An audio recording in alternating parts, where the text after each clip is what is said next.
باقی رہی بات کہ اتنی سرعت سے کیسے چلے گئے، اتنی تیزی سے کیسے چلے گئے، وہ کہتے ہیں اتنی تیزی سے نہیں کوئی جا سکتا۔ علامہ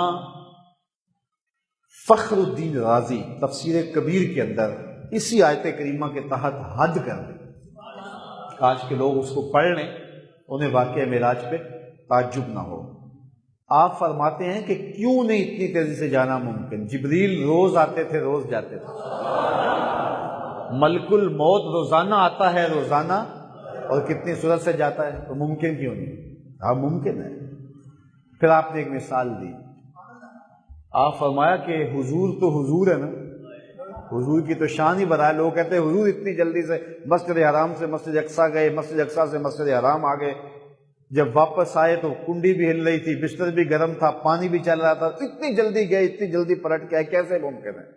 وہ کہتے ہیں 2 مہینے لگتے کہ چھو کے بھی آنا ہو، اور حضور گئے اور آئے اور نبیوں کی امامت بھی کرائی، خطبے بھی دیے وہاں، اور پلٹ بھی آئے، اور یہ آنکھ جھپکنے سے قبل منظر ہوا۔ وہ کہتے ہیں اتنی جلدی کیسے گئے، اتنی جلدی کیسے آئے؟ تو علامہ راضی اس کا جواب دیتے ہیں، سنو امام راضی کا جواب۔ امام راضی کہتے ہیں کہ جب ملکہ بلقیس چلی نا ملک سبا سے، تو حضرت سلیمان نے کہا مجھے تخت بلقیس چاہیے،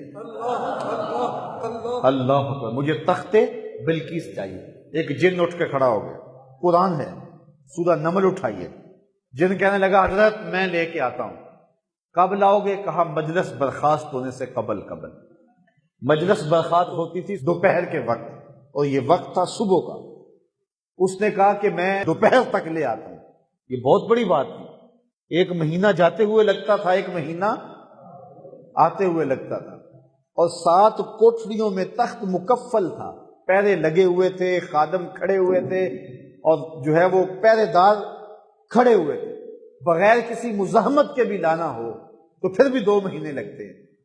اور پھر تخت بھی چھوٹا نہیں تھا کہ کوئی چیز جیب میں ڈال کے لے آنی، 60 ہاتھ چوڑا تھا، 80 ہاتھ لمبا تھا، اور 1 ہاتھ 1.5 فٹ کا ہوتا ہے۔ شرعی طور پہ جب ہاتھ کہا جائے نا اس وقت اتنا نہیں ہوتا مراد، کونی تک ہوتا ہے، جس سے قرآن نے کہا کہ اپنے ہاتھوں کو دھوؤ، تو یہاں تک دھوئے جاتے ہیں۔ تو 60 ہاتھ چوڑا تھا، 80 ہاتھ لمبا تھا، اور 1 ہاتھ موٹا تھا، لوہے اور قیمتی دھاتوں کا بنا تھا، زمین میں گڑا تھا، قیمتی موتی لگے تھے۔ اس کو ٹکڑوں میں کر کے بانٹ کے لانا ہو تو پھر بھی کئی سال چاہیے، بغیر لڑائی کیے ان پہرے داروں سے پھر بھی کئی سال چاہیے۔ لیکن اس نے کہا حضرت میں دوپہر تک لے آتا ہوں۔ کتنی بڑی بات تھی، لیکن حضرت سلیمان نے کہا نہیں، مجھ سے اس سے پہلے چاہیے، مجھے اس سے بھی پہلے چاہیے۔ اللہ اکبر۔ قال الذی عندہ علم من الکتاب، پھر وہ اٹھا جس کے سینے میں کتاب اللہ کا کچھ علم تھا۔ اس نے کیا کہا؟ انا آتی کا بھی، حضرت میں لاتا ہوں۔ کتنا عرصہ لگاؤ گے؟ کہا قبل ان یرتد الیک طرفک، آپ آنکھ بعد میں جھپکیں گے، تخت پہلے پڑا ہوگا۔ یہ قرآن نے بتایا نا۔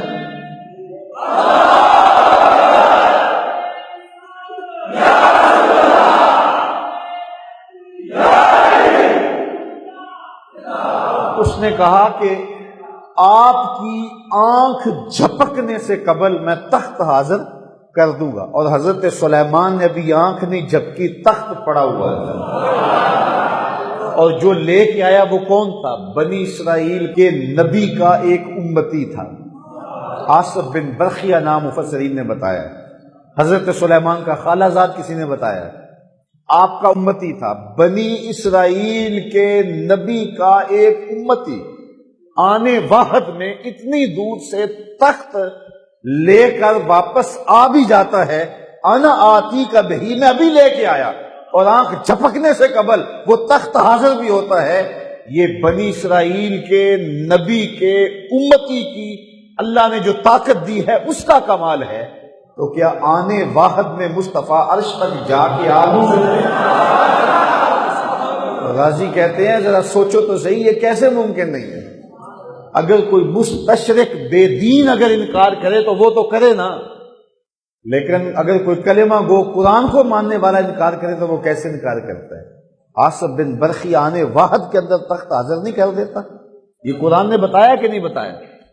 اللہ اکبر۔ تو یہ اللہ تعالیٰ نے شان دی ہے مصطفیٰ کریم علیہ الصلوۃ والسلام کے پیچھے نماز پڑھنے والے حضرت سلیمان پیغمبر کے پیچھے نماز پڑھنے والے ایک مقتدی کی۔ جب مقتدی کی یہ شان ہے تو مقتدا کی شان کا عالم کیا ہوگا؟ حضرت سلیمان کے پیچھے نماز پڑھنے والے کی جب یہ شان ہے تو حضرت سلیمان کے آگے نماز پڑھانے والے کی شان کیا ہوگا؟ یہ شان ہے خدمت گاروں کی، سرکار کا عالم کیا ہوگا؟ اس لیے حضور کے لیے جانا بھی کوئی مشکل نہیں، حضور کے لیے آنا بھی کوئی مشکل نہیں۔